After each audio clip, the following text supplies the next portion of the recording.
Sahanavavatu Sahanau Bhunaktu Saha Viryam Karavavahai Tejasvinavaditamastu ma vidvishavahai.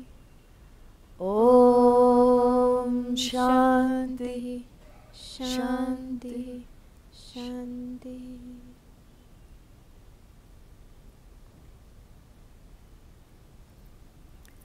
20 to the end, please.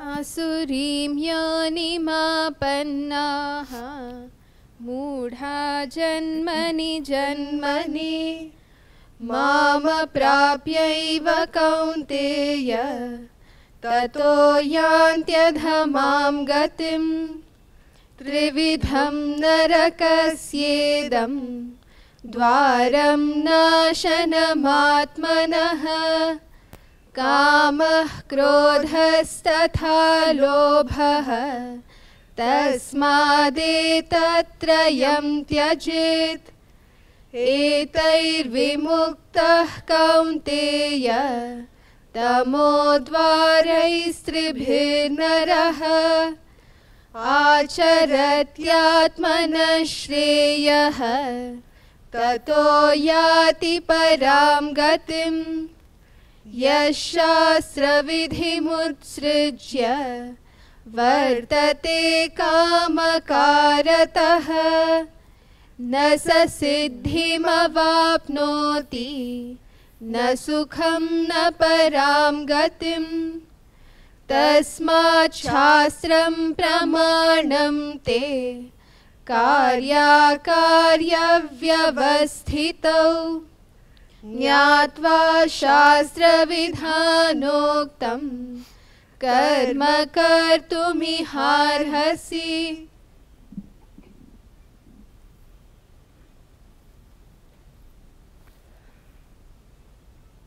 The two types of human beings, divine and demoniac, in fact, we've already seen that these qualities reside within each one of us, and that we have a choice to identify with the higher qualities or gunas and progress on this path to find our essential nature.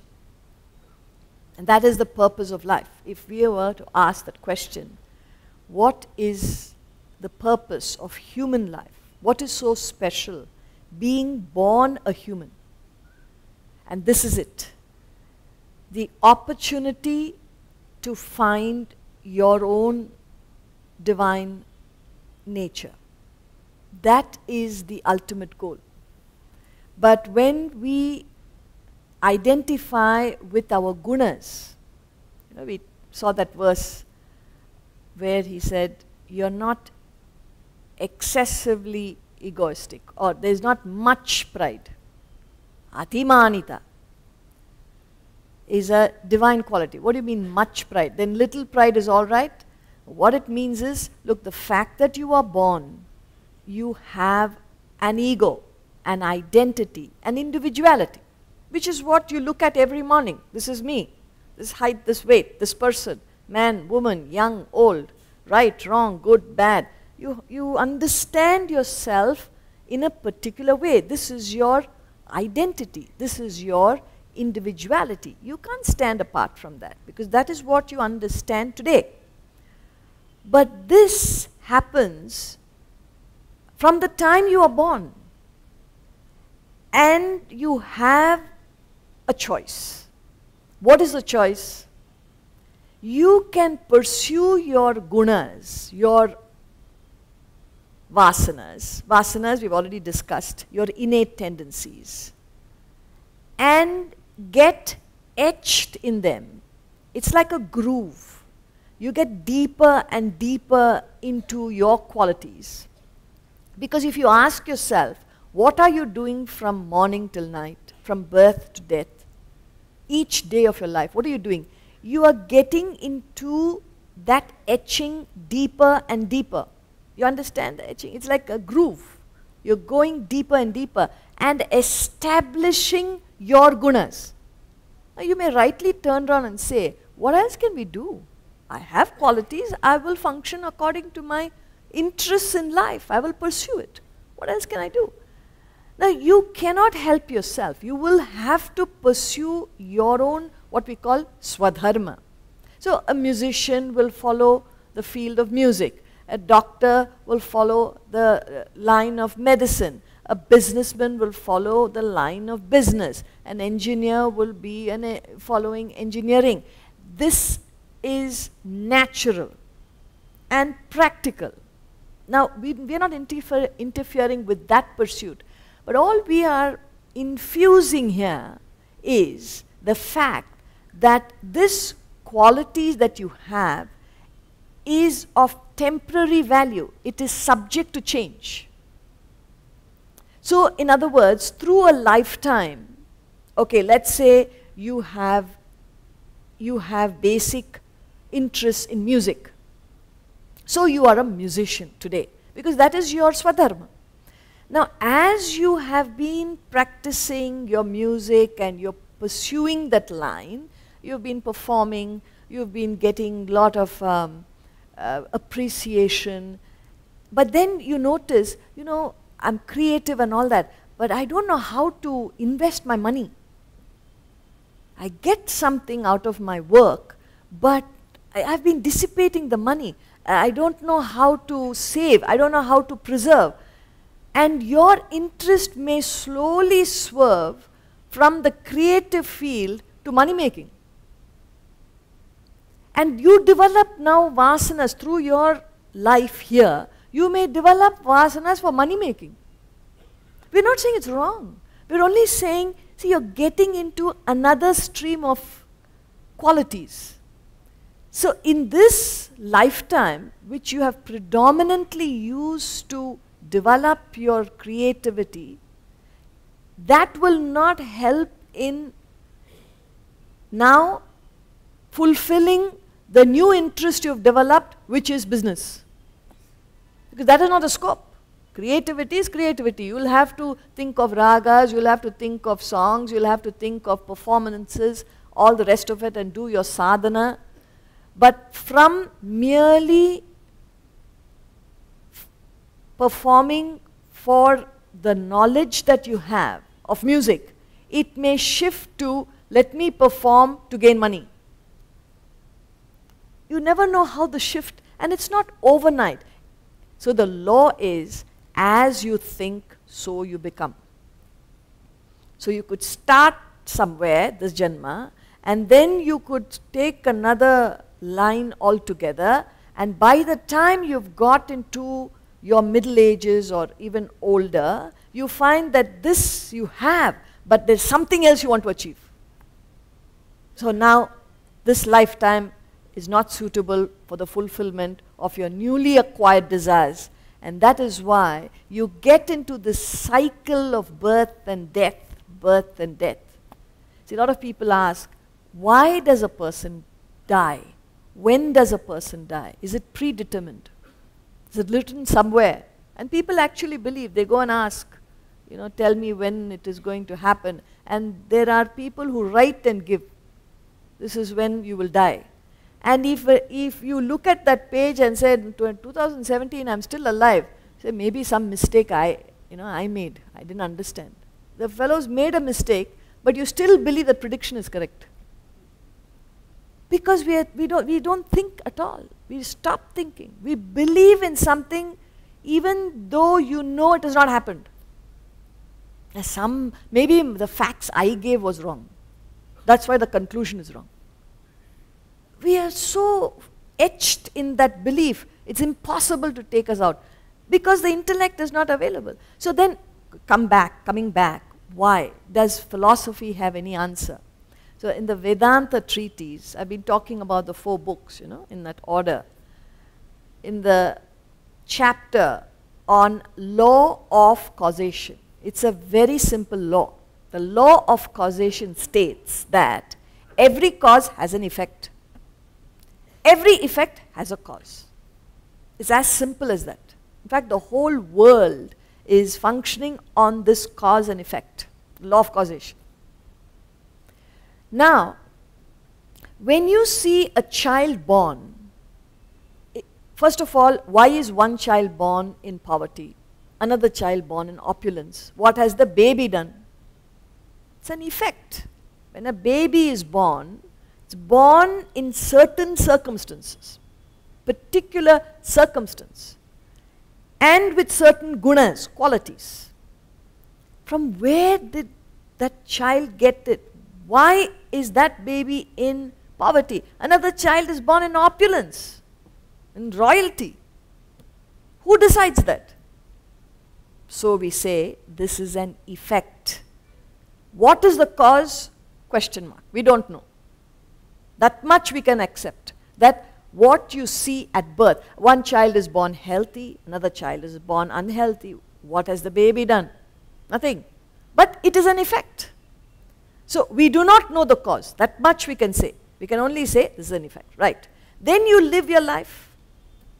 Right, wrong, good, bad. That's what we said. The life of a human. I'm still on the discussion of a human life. The purpose of human life. You're not an animal. You're not a plant. They also have life. You're a human. So what is so special? This is it. You're born into a particular circumstance. You're born with certain qualities, good and bad. Everybody is an admixture. That's the whole chapter we are studying. Divine, demoniac, everyone. We have both.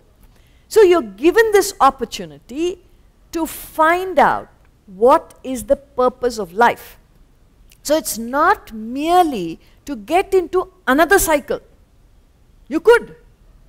That's what the great Adi Shankara tells us. Look, what are humans doing? Punarapi jananam, punarapi maranam, punarapi janani jatare shayanam. Iha samsare bahudustare, krupaya pare pahi murare. This samsara is exceedingly wonderful. You don't know what you have come here for, you don't know what you're getting into, you don't know what you're dragged into.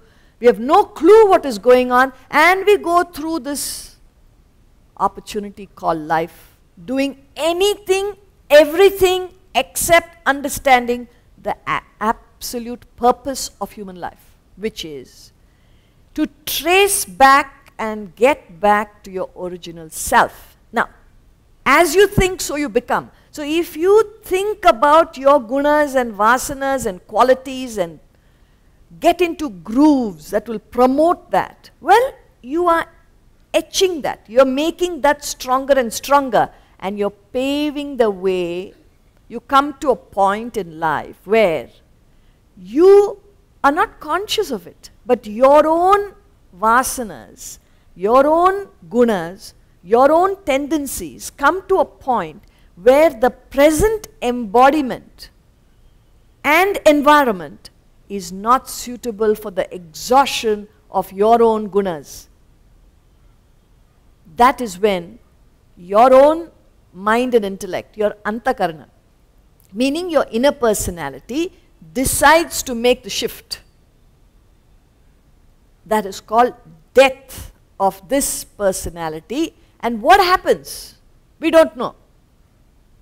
So when you die, when a person dies, it's not that you have fulfilled all your desires, you're satisfied and you pass. It's not that. So many unfulfilled desires, so many wishes and wants, so many things incomplete. Suddenly a person goes. What happened to all those wishes? What happened to all those desires? What happened to all those plans that were not completed? That becomes a cause. Where will it go? Do not know, question mark. You see the two areas of ignorance? So from where did this child, from where did it get its qualities? Why is one child in one particular circumstance, another child in another circumstance? This seems to be the effect, an effect. We don't know the cause. When a person passes with so many unfulfilled desires, we do not know what is the effect. So these great masters, based on this law of cause and effect, they proposed, they projected the theory of reincarnation. So there are always people ask, do you believe in reincarnation? There is no belief. Yesterday also I was saying you must go on solid ground. Of course, the only reason why they call it theory, though it is based on laws, is because we cannot prove it, QED, we cannot prove it. Because a person who passes cannot come back and tell us this is what happens. It's not possible. So the only part of this understanding is referred to a theory of reincarnation, but it is based on the law of causation. That every cause has an effect, every effect has a cause. You may not know it, but there is a perfectly related cause. Now, how does that help? How does this knowledge help us to live our lives? Now, because we are saying you have a choice. So your life today, whatever you are, is a result of what you have done this day backward. And if you want to move towards the world, you have a choice. You can go. As you think, so you'll become. You can become more and more mundane. And you may do glorious things in the world. And what will happen? One fine day, you'll drop dead. And then start all over again. So this will be your life. Like Shankara says, Punarapi Jananam, Punarapi Maranam. This is what it will be. Or you can fulfill your Swadharma because you cannot live apart from your nature, but with a difference. What is the difference? Understanding this cannot be a finality. Okay, I'm a musician, I'm a businessman, I'm a doctor, I'm a lawyer, whatever. I'm using this opportunity called life, performing my swadharmic activity as a means, not an end. You understand the difference between means and end? If you use it as an end in itself, then you get caught in this cycle of birth and death. You will just be moving from one to another and a third and a fourth, and it is never ending. You will go on. But if you understand there is something higher, I've got to find out about my own personality, which is the core, which is that divine nature in you, then you use your Swadharma as a means, but the end is to discover your essential nature. We talked about the brass vessel here. No? Okay, because we are having so many lectures, I don't know where I am. Sometimes, you know. All right, simple example we'll give before we carry on with what we have to study. Now, why it is important to understand this life is an opportunity to use, to discover your essential nature, because that is the real you. See, the physical body that you have, which you believe, this is me. You see a photograph, this is me. By the body. Ah, this was my baby photographs. This was when I was 10 years old. This was my first day in college. This was a graduation day. By what? By the physical body. That's all you're seeing. So the physical body is your outer personality. You see my physical body, I see your physical body. This is not you. This is just the body. There is something within the body, which is your inner personality. Inner personality is constituted of your mind and your intellect, manas and buddhi. From where did you get this particular body? First of all, man or woman? That itself is determined somewhere. From where did you get this particular type of mind? The way you feel is quite different from the way your neighbor feels, from the way your sister or brother feels, from the way your husband or wife feels, from the way your parents feel. See, you are unique in the way you feel, your mind, the way it operates.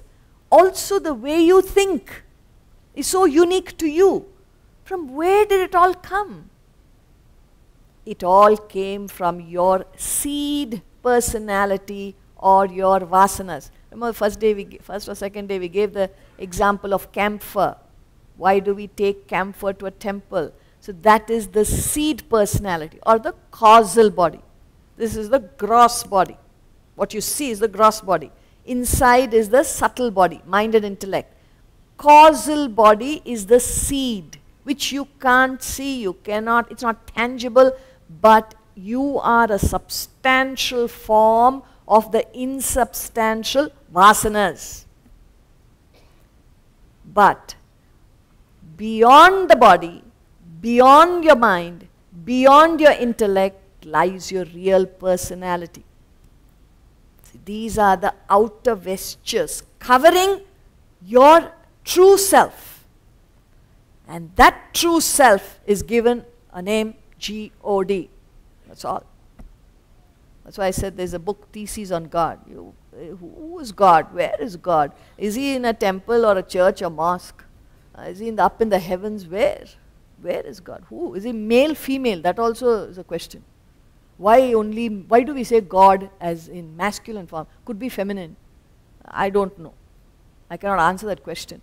But there's a whole book that will make you think. So all that we can understand is it is the real personality. And that self, you can call it self in you, you can call it God principle, Atman, Brahman, truth, reality, these are all synonyms. That is the same in one and all. No difference.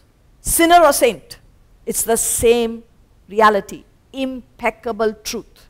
So, coming back to the brass vessel, imagine a brass vessel on my left hand, bright and brilliant, shining like gold. Okay? Again, I know many of you would have heard this example, so I am appealing to those who have not heard. A brass vessel on my left is bright and brilliant, shining like gold. You get it? Yes? Okay.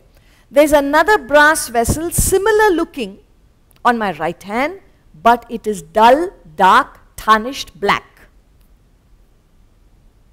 Now, the question to you is, can we make the dull, dark, tarnished black brass vessel bright and brilliant? Yes? No? Yes. How do you do it? Polish it. What do you use here? Brasso? Even here we are using. Because we ask the same question in America, Canada, everywhere they use only brasso. So not bad.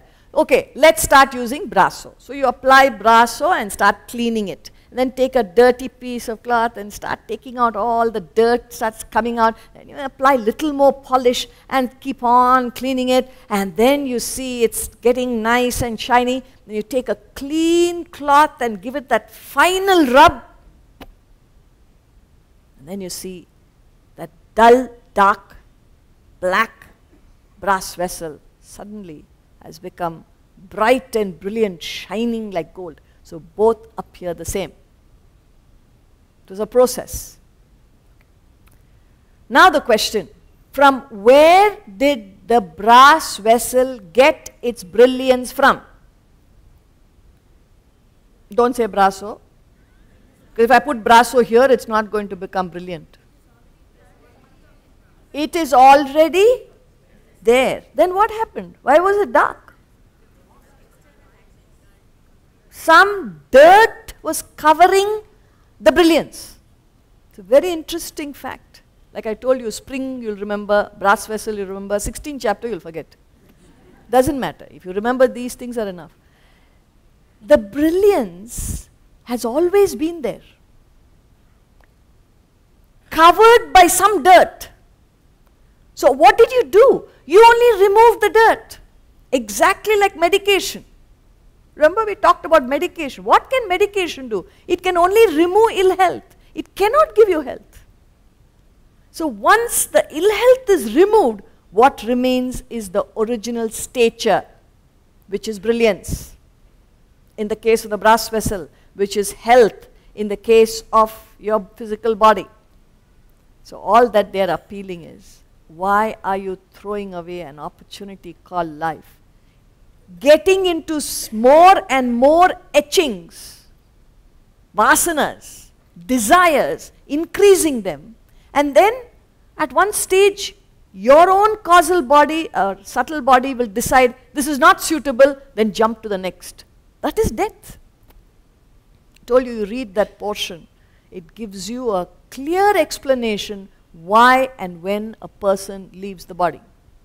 So you say, you feel, oh, he's gone, he's gone. It is a promotion. He has decided or she has decided. Not consciously. It's not that a dying person will say, thank you very much, goodbye.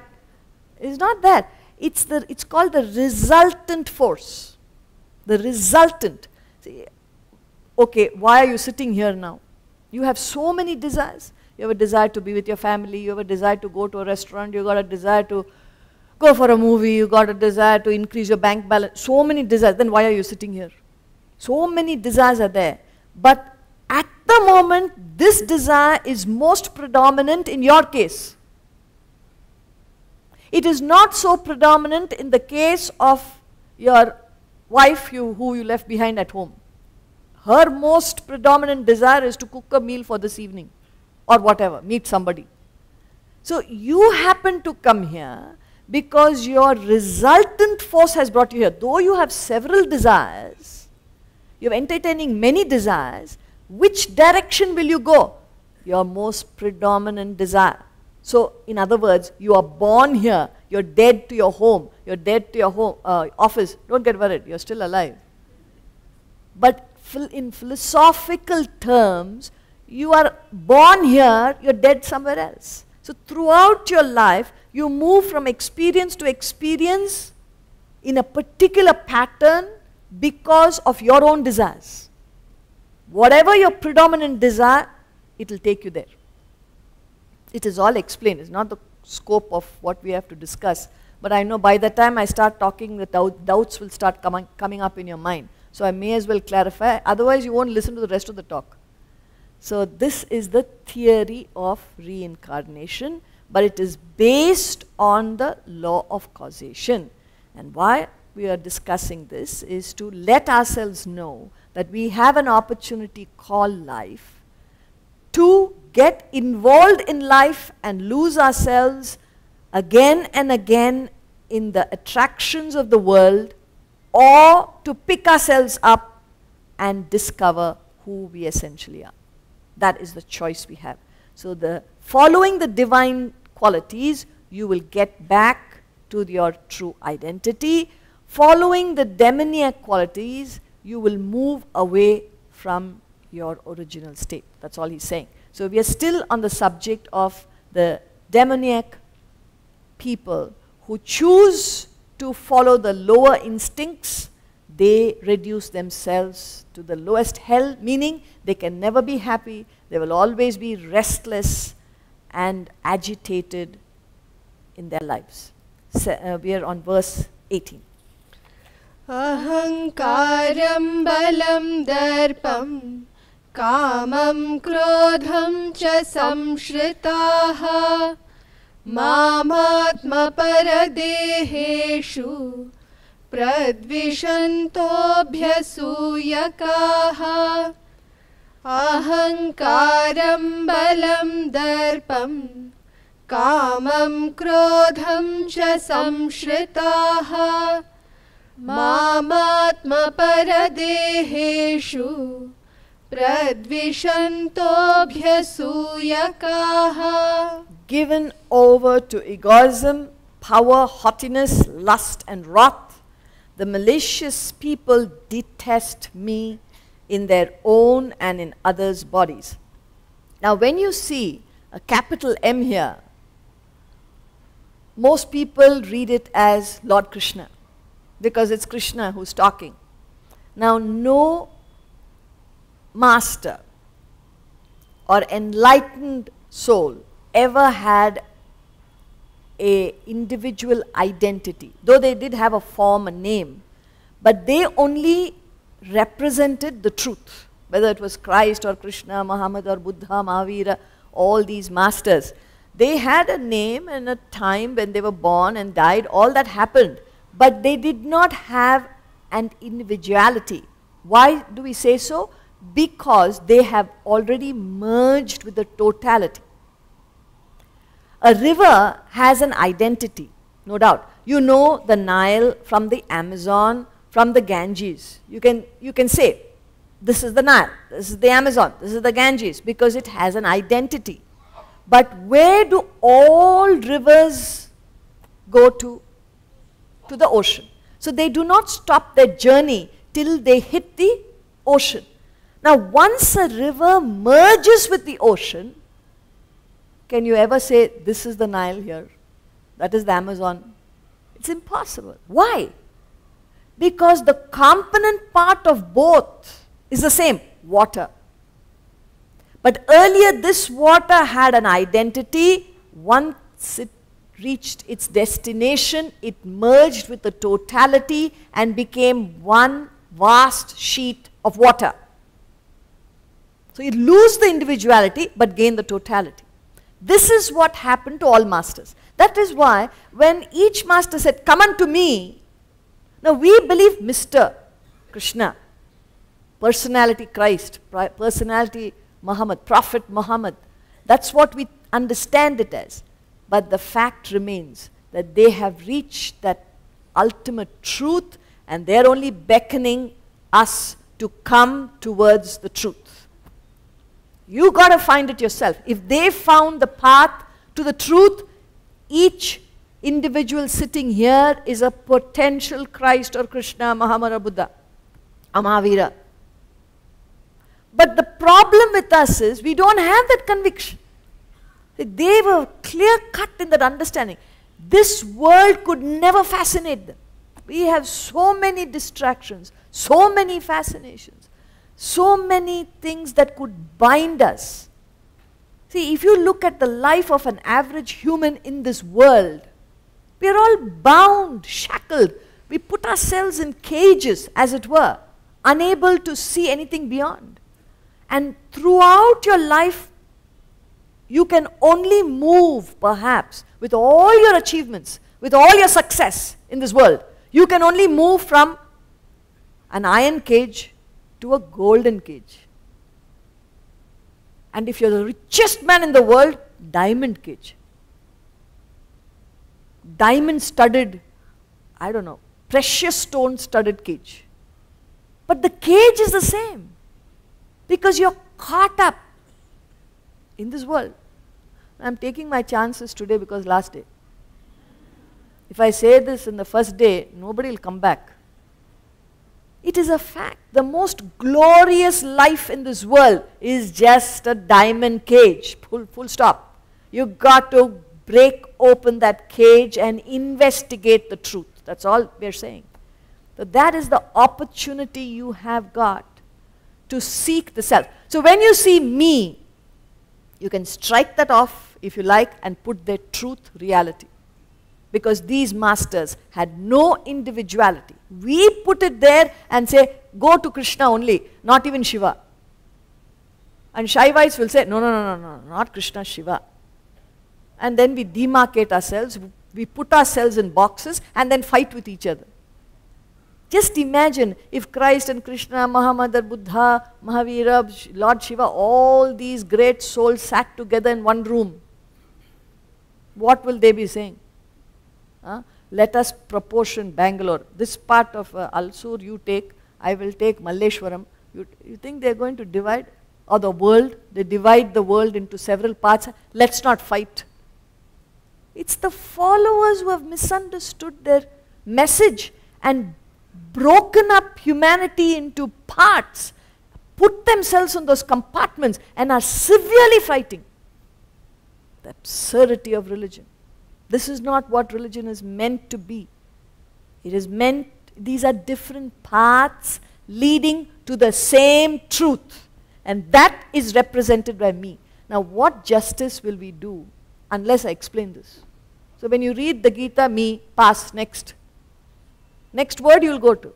But you want to understand how much is packed in that capital M. Now this also is a taste. I'm only whetting your appetite. I know I'm not communicating anything. It's not possible to communicate because you will have to figure it out yourself.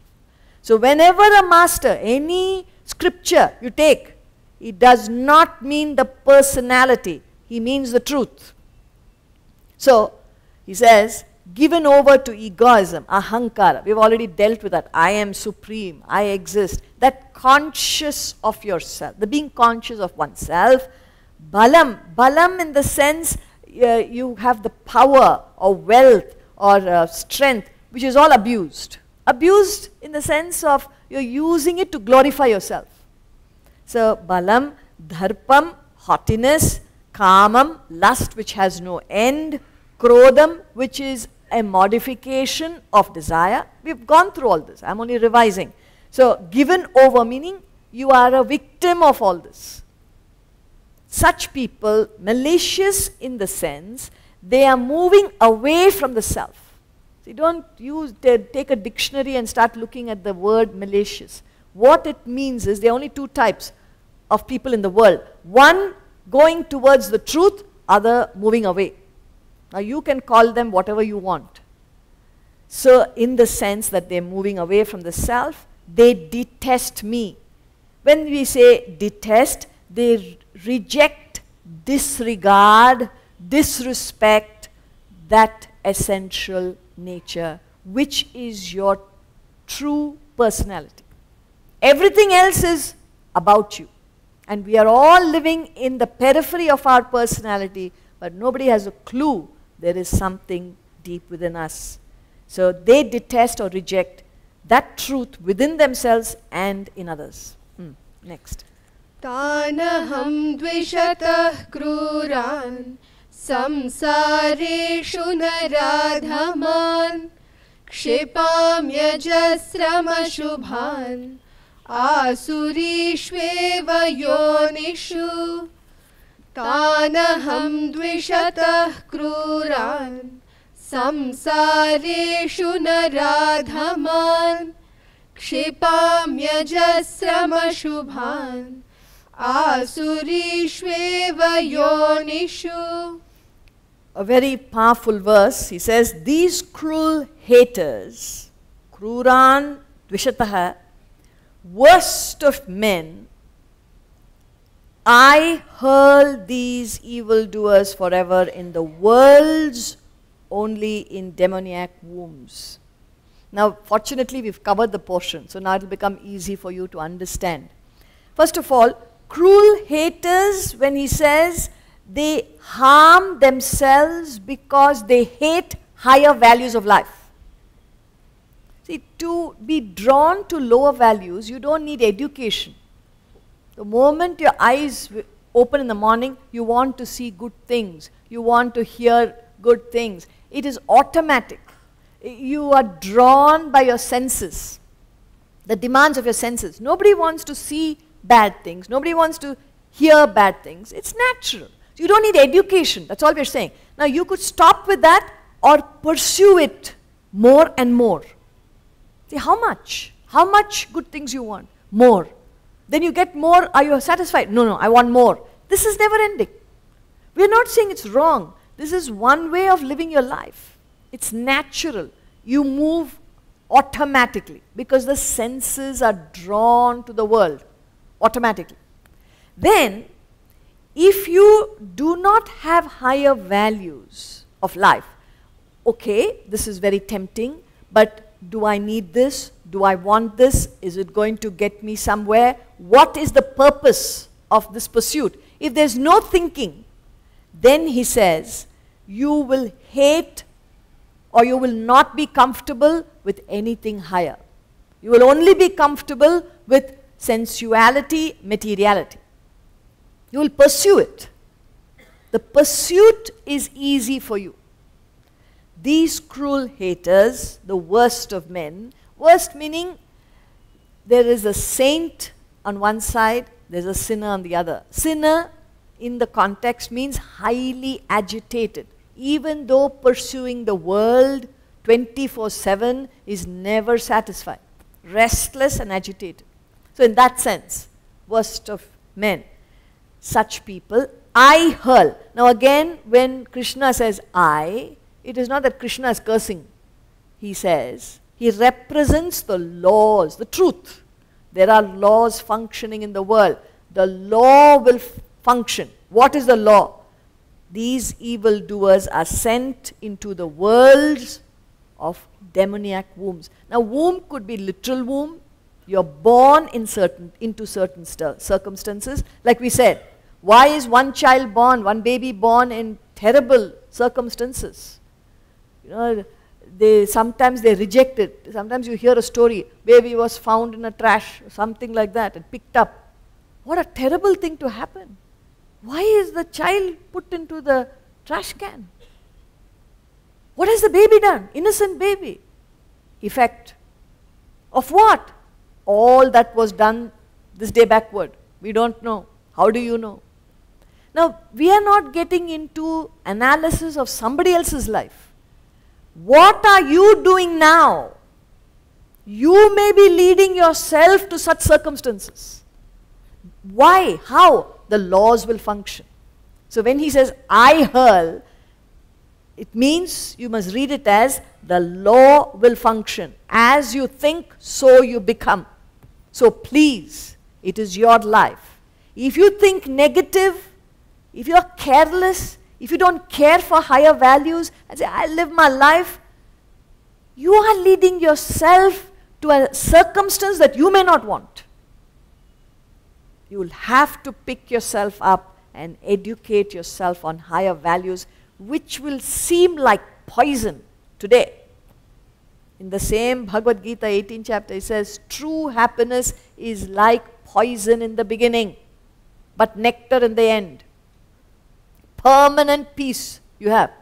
False happiness, he says, is like nectar in the beginning. That is why it is easy to take it up.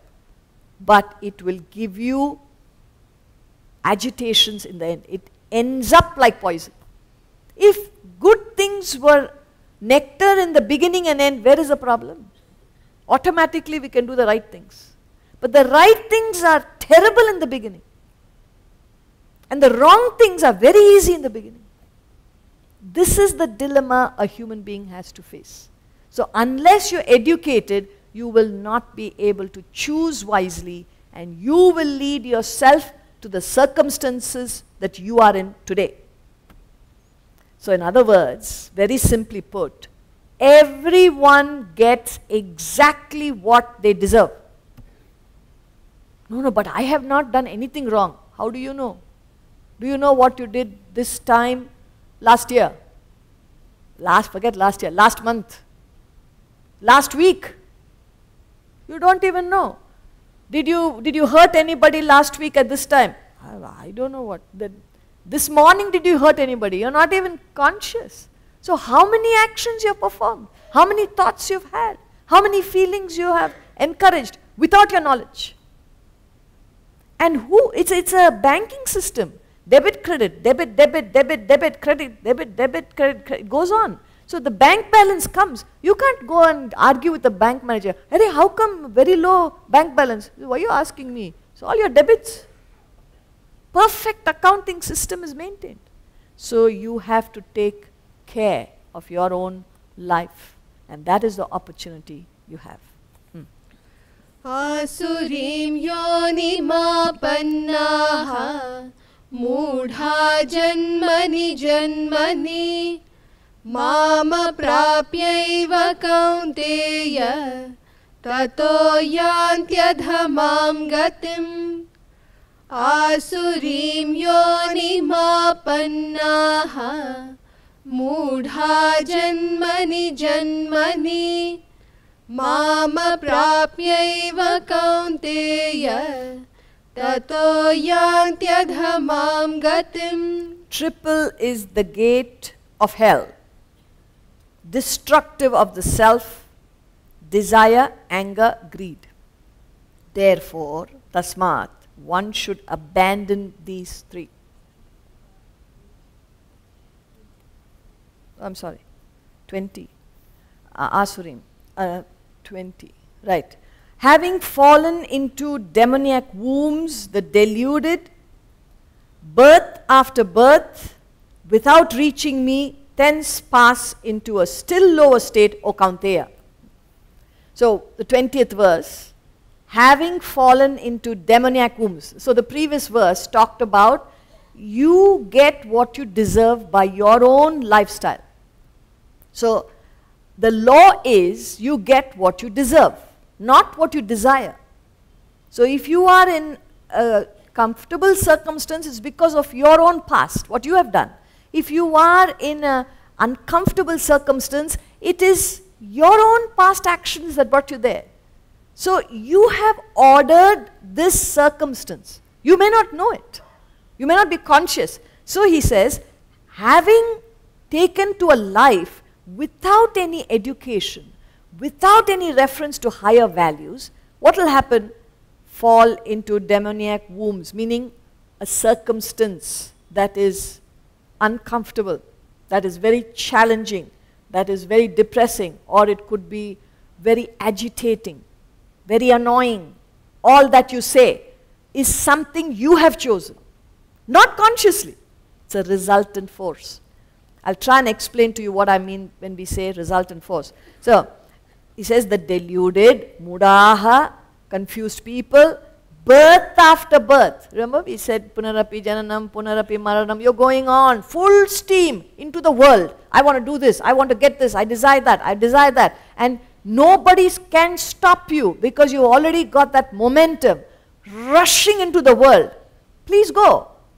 Iron, what's that? Iron cage, golden cage, diamond cage, maximum. And again you'll go back and start all over again. He says, birth after birth they go through this without reaching me, capital M, without reaching the truth. Thence pass into a still lower state, O Kaunteya. So by doing this, by following the call of the world, you are moving to a lower state. So what do we mean when we say resultant? It's physics, it's not philosophy. There is a parallelogram law of forces. So that says, so imagine there is a ball here, okay? There are two equal forces, one moving it to the right, another horizontal, another equal force pulling the ball upward, vertical, horizontal. There is a ball here. Two equal forces are acting on this ball. Where will the ball move? In which direction? Diagonal. It's common sense. Now the interesting part is there is no force in the diagonal part. In the diagonal direction there is no force. The force is horizontal, vertical. But the movement is diagonal. That is why it's called resultant. So you may not want to be born in poverty, but all that you have done has led you there. You may not want challenges, but the way you have functioned in life will lead you there. Therefore, that's why he says, he uses, next verse he's using tasmat. Tasmat is a scientific conclusion. After giving you all the laws, facts, you conclude. Therefore, it is up to you to choose well. So do not look up to the heavens and say, oh God, why have you done this to me? He doesn't know what you're talking. You have done this to yourself. Good or bad, right or wrong, you are solely responsible for your life. That God principle enables you to do both, right and wrong. Without that God principle, you couldn't function.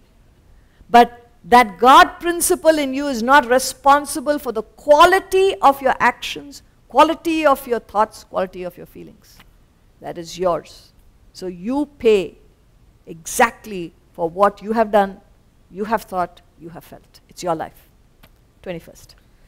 Trividham narakasyedam dvaram nashanamaatmanah kamah krodhastatha lobhah tasmadetatrayam tyajit. Trividham narakasyedam dvaram nashanamaatmanah kamah krodhastatha lobhah tasmadetatrayam tyajit. Now we come to that 21st verse. Triple is this gate of hell. Destructive of the self. Self again, capital S. Small s is this individual, this body, mind and intellect. Capital S, when you see in a scripture, it means the truth. The self in you, the God principle in you, Atman, Brahman, whatever word you want to use. But that is the true identity, your real personality. So, destructive of that true self in you, triple is the gate. What is this triple gate? Desire, anger, and greed.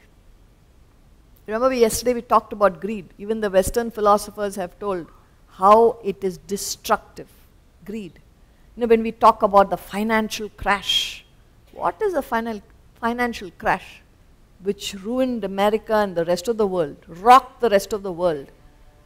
If you boil it down, it's the greed of few people. That's all it is. If you say corruption, corruption, we're talking about, oh, it's corroding our country. What is it? Greed of a few people.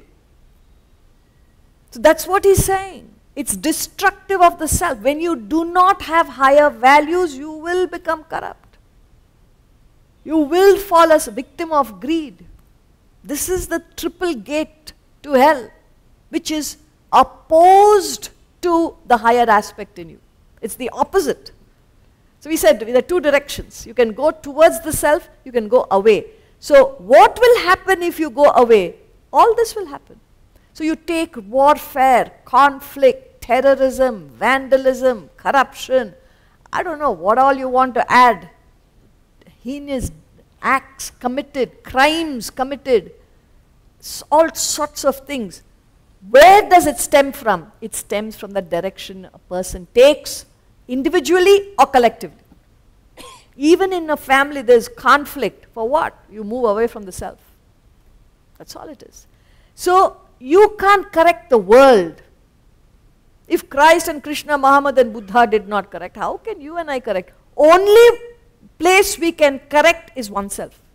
And we don't do that. We only try to correct everybody else except ourselves. We are correct, others are wrong. This mentality everybody's got. I'm a good person, but others, don't worry about others. Let them take care of themselves. You attend to your own personality. Start with that. So he says, desire, anger, and greed. See, we've gone over it so many times. Desire is the cause of all problems. And that is why, incidentally, in all religions, desire is personified as the devil. Where is the devil? It's in the form of desire. So, you could write a equation. Human minus desire equals God. God plus desire equals human. You got that? It's an equation. You just put it somewhere. Human minus desire equals God. God plus desire equals human. Take away desire, you go back to your original state. But what are you doing your whole life? Plus, plus, plus, plus what? Desire, greed, passion, lust, wrath, fear, anger, hatred. You're adding desire. So you're moving away from God. Then what does the scripture do? It tells you how to get rid of desire and get back to your original state. That's all it's telling. Any religion, any scripture will only teach you how to trace your path back to your own self. So in Christianity, devil is personified as Satan. Islam, Shaitan. Buddhism, Mara. Hinduism, Asura. Zoroastrianism, Hariman. We just named a few. All you need to do is Google this religion, what is devil, what is the desire called, or what is a name given to devil. Any religion that represents desire, because it takes you away from the truth. So he says, therefore, tasmat, one should abandon these three. So beware of desire. It will take you from where you are and bring you all the way down. You will cease to be a human. Sometimes you look at some of the human beings, you read about them, you say, how can this fellow be called a human? Huh? What sort of actions has he performed? What makes a person fall so low? Desire. So if you follow the call of desire, it will go to any extent, including killing for your own sake, for fulfillment of desire. The most terrible actions are performed because of desire. So you may say, I don't kill, I don't do anything. Tongue can kill. You remember we said tongue has no bones. but it can hurt somebody so bad, more than a knife. So you may not use a knife, but the tongue is enough. So in some form, you could be destructive. We don't know. And that means you're on the path of the demoniac. 22. एतैर्विमुक्तः कौन्तेय तमोद्वारैस्त्रिभिर्नरः आचरत्यात्मनः श्रेयः ततो याति परां गतिम् एतैर्विमुक्तः कौन्तेय तमोद्वारैस्त्रिभिर्नरः आचरत्यात्मनः श्रेयः ततो याति परां गतिम्. So this is the last topic, 22 to 24. He talks about how the divine reach the highest goal. So far we've been talking about how the demoniac qualities will take you down and ruin your peace of mind. So what it means is, if anybody is experiencing any form of agitation, we're not asking you why. Why are you agitated? We're not asking. But if you're agitated, any negative emotion, worry, anxiety, stress, strain, you're unhappy, agitated, anything negative, or hatred, jealousy, greed, passion, that disturbs your peace of mind. If anyone is experiencing that, what you must realize is, I'm on the path going down. This is what I have chosen. See, you've got to imagine, very quickly, imagine there is a graph of human evolution, development. You know, from day one we've been saying, what we can immediately do, anybody can do, is to become a better human, because we're not perfect. So you've got to find out what are your weaknesses and move in the right direction. That's possible. You may not gain self-realization, you may not understand what is enlightenment, but surely you can understand what it is to be a better human. So you set your path right, the direction right. So 0 to 100, let's say, human beings, the range of human beings. At 0 you have a sinner. At 100 you have a saint. Now, I'm sure in this classroom, we are neither a sinner nor a saint. Saint need not be here, sinner will not be here. So we are not either, right? But what is interesting is, all of us in this classroom and outside fall somewhere between 0 and 100. I don't know where, you got to gauge. You may say I'm more saintly, or you may say I'm more towards the sinner, I don't know. Let's put ourselves somewhere at 40%, 50%, 60%, wherever, between 0 and 100. That is where you are now, today. How did you get there? Because of all that you have done in the past. Right things, wrong things, everything put together, you are at a place between 0 and 100. That's your life today. Now the question is, do you know which way you're going? You may be at 60. But you're coming down. You may be at 30, but you're striving to become better and better. This is your life. You can choose your direction. But you are moving one way or the other. It's not that you're status quo. You are moving. You should know what you're doing with your life, because it is your life. I told you on day one, you come into this world alone. The only guarantee you have is one day you go. And when you go, I can talk with greater conviction today, because it's the last day.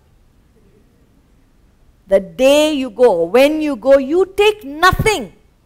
All that you have done this lifetime, you don't take it. Your loved one is not coming with you. As long as you live, they will stick to you. But the day you go alone. It's a fact. Don't go and ask, darling, will you come with me? Don't talk ashubham things. That's all you'll get. That's the only answer you'll get, because you don't want to talk about it. How can you? If you're honest, you know you will not. So you come into this world alone, you go alone. Then what do you take? Not your money, not your name, not your fame, not your children, not the husband, not the wife, not the parents, no, not your friends. Nobody you take. Then what do you take? Only one of two, knowledge or ignorance. And what are you doing your whole life? Everything, anything but gain knowledge. Hanta, hanta, alas, alas. So Upanishad says, Iha cheda vedidata satyamasti. If you understand these truths and live your life, you're leading a life of satyam, sensible life. Why? You're preparing yourself for future. You're moving in the right direction. Na chediha vedin mahati vinashtihi. If you don't understand these truths and live whatever life you lead, because nobody can stop you, who can prevent you? You're your own person. Ultimately, nobody can stop you from what you want to do. But he says, mahati vinashtihi. You can't translate. I'll tell you why. Nashti means loss. Vinashti means you have to vernacularize it. You can't talk in English. Supreme loss. No. Supreme loss. That is vernacular. In our language, if we have to translate, Romba periya loss. Dodda. Dodda. Dodda. Very big. Biggest loss. That is Vinashti. There is nothing greater than that. He is not satisfied with that. He puts a double superlative. Mahati Vinashti. Therefore, you cannot translate. And what is that? The life that we are all leading. How happy we are. One American came to ashram, our academy, and spent maybe about 6 weeks he spent with us.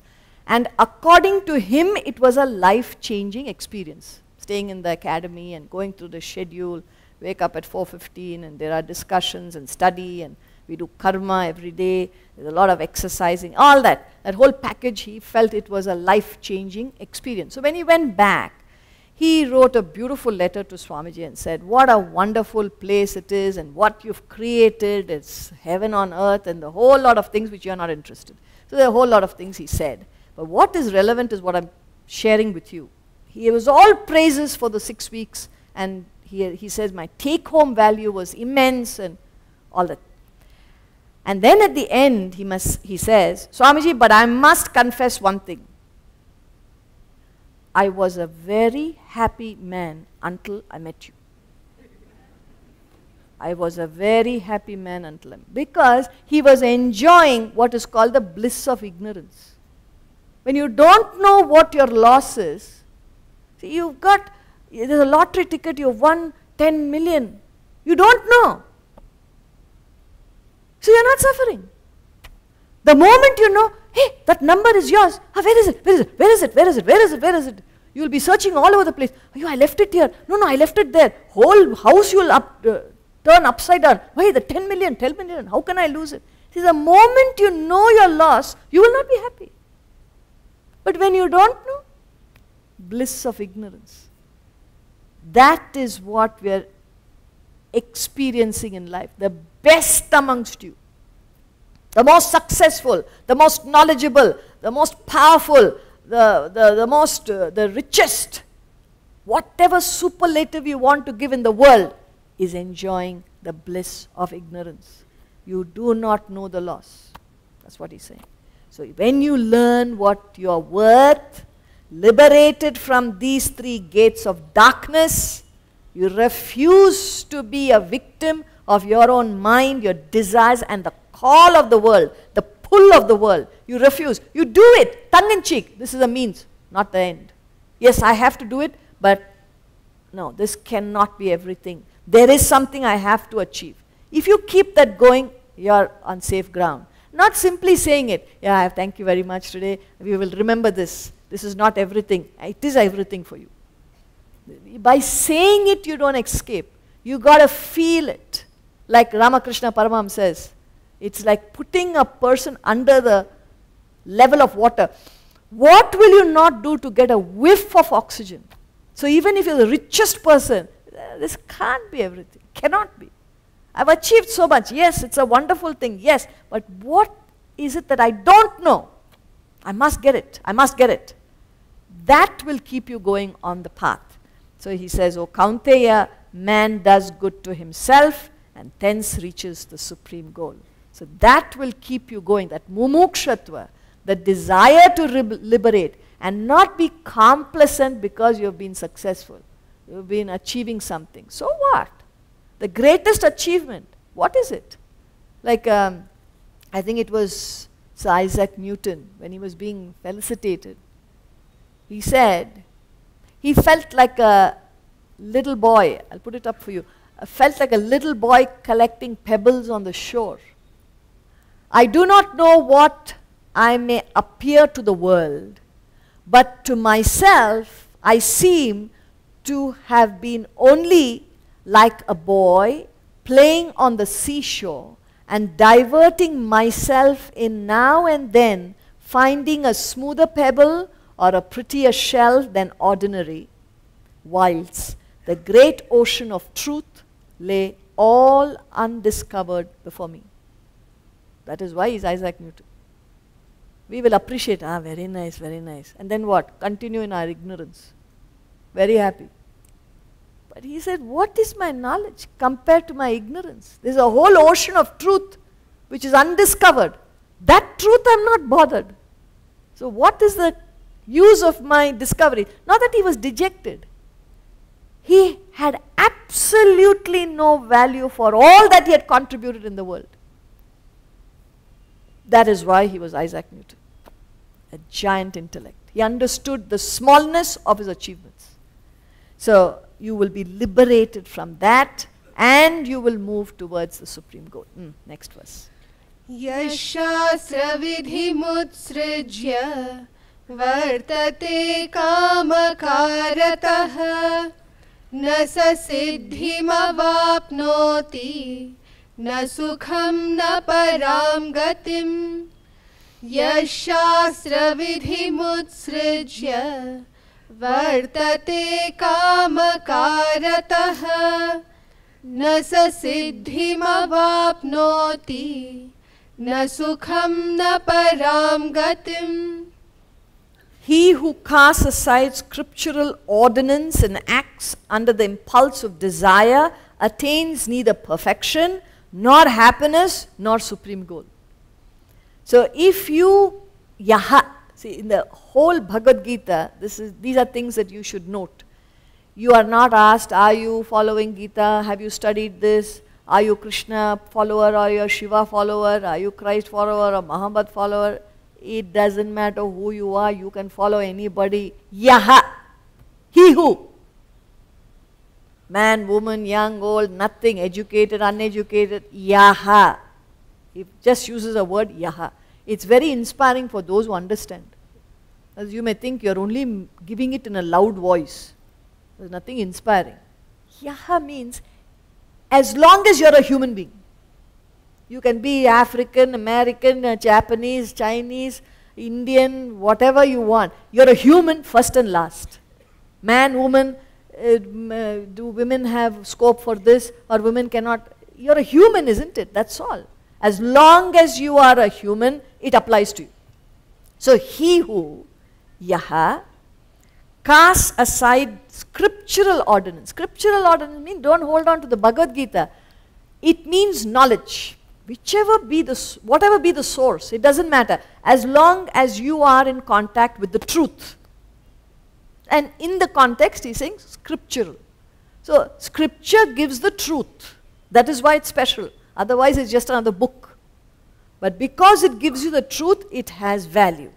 So, if you cast aside the truth and act under the impulse of desire, such a person attains neither perfection, siddhim, nothing in the future, sukham, happiness in the present, na param gatim, nor will you reach the ultimate state of human evolution, which is to find your own self.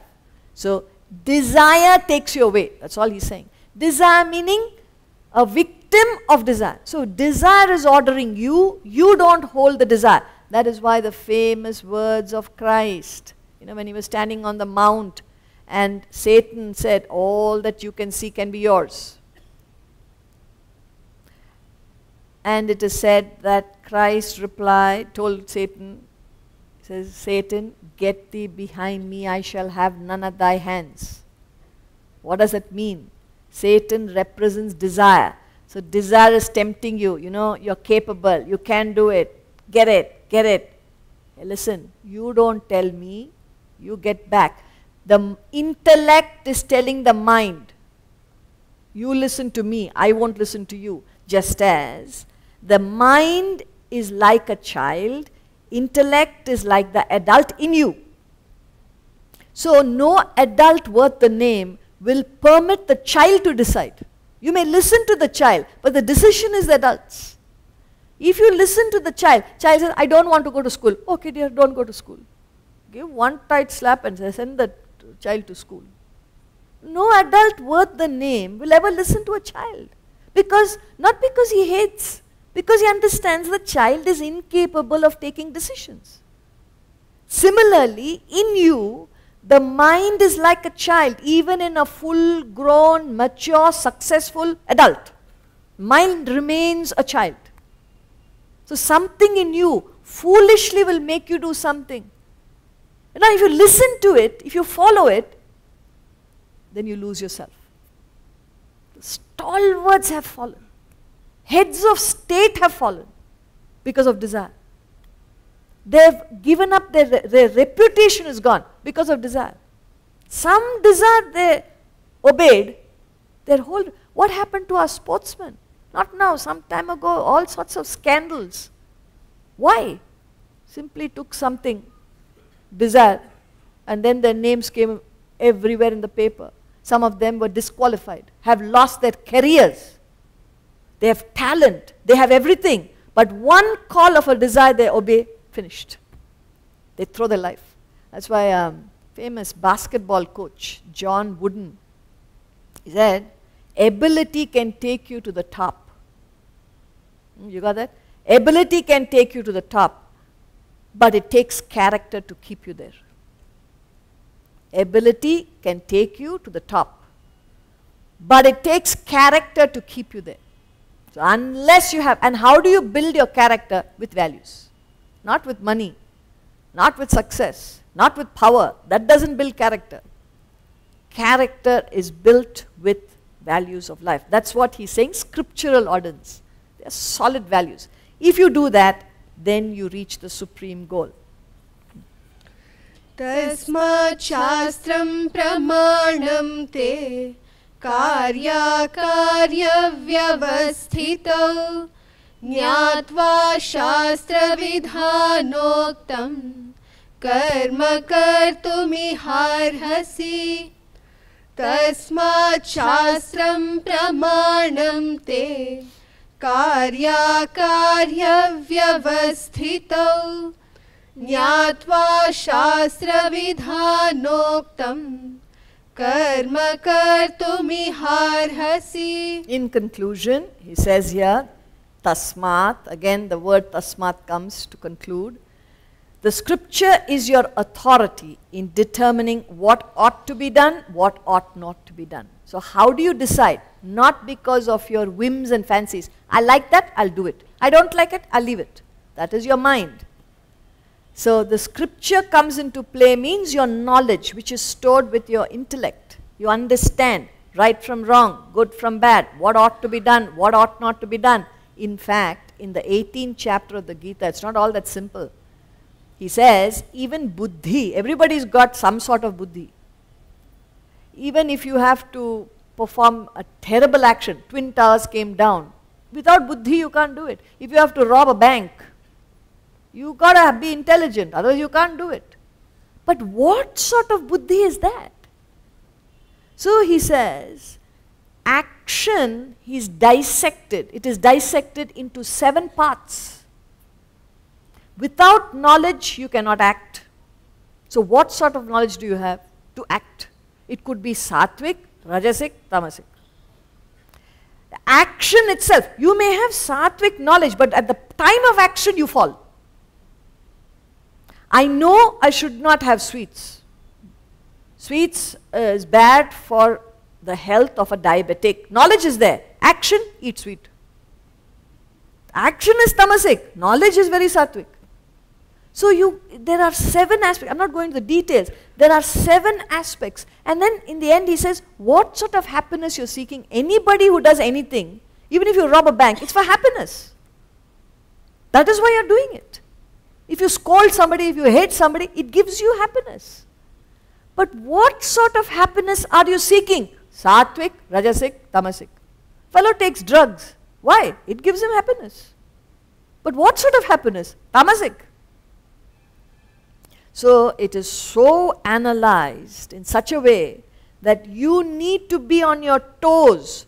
The action, the knowledge supporting action, the action itself, the actor, what sort of intellect, what sort of dhriti you have, what sort of renunciation you have, what sort of happiness. I'm not going into the details. And anywhere if you fall short of sattva, that action is impoverished. It's not a joke, you know. Bhagavad Gita, when are you reading? Post-retirement. After you have lived your life, committed all the mistakes, then what do you want to know? How to live life.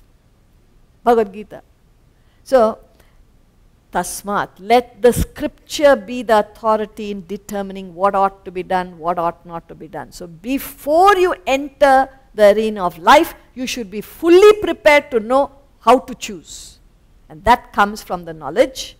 Having known what is pronounced in scriptural ordinance, you should perform action there. He's only concluding. So if you take the knowledge and bring it into your own life, your life will be enhanced.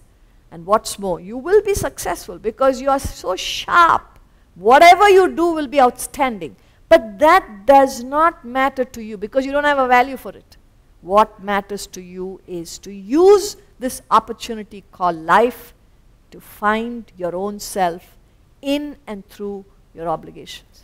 If you do that, your life is well lived. Om Tat Sat Iti Srimad Bhagavad Gita Supanishatsu Brahma Vidyayam Yoga Shastre Shri Krishna Arjuna Samvade Daivasura Sampad Vibhaga Yogo Nama Shodashodhyayaha. When we complete a text, we have the humility to believe we have not finished our study, but from this day we shall dedicate ourselves to the study of this literature. With that attitude, we will read the first verse of the chapter, please, together. Shri Bhagavanu Vacha Abhayam Sattva Samshuddhihi Jnana Yoga Vyavastitihi Danam Damascha Yajnascha Swadhyayastapa Arjavam. Thank you very much. If you will all be seated, I believe we have some prasad to distribute. Please collect it before you leave. Thank you.